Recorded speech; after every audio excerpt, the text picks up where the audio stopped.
সামাজিক যোগাযোগ মাধ্যমে একটি লাইভ বক্তব্যকে ঘিরে বর্তমানে ব্যাপক আলোচনা ও বিতর্ক তৈরি হয়েছে।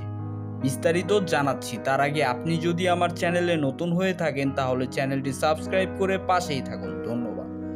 সম্প্রতি একটি লাইভ সেশনে মন্তব্য করতে দেখা যায় হাসনাত আবদুল্লাহকে।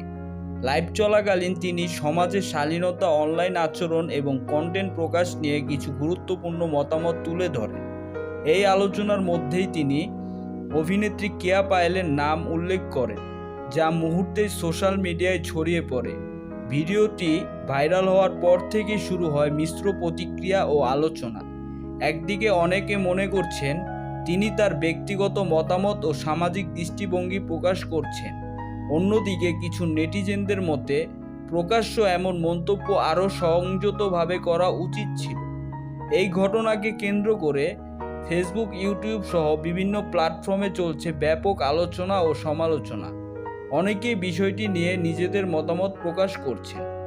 সো ভিউয়ার্স, এই বিষয়টি নিয়ে আপনাদের কি মতামত কমেন্ট করে জানাতে ভুলবেন না। ধন্যবাদ।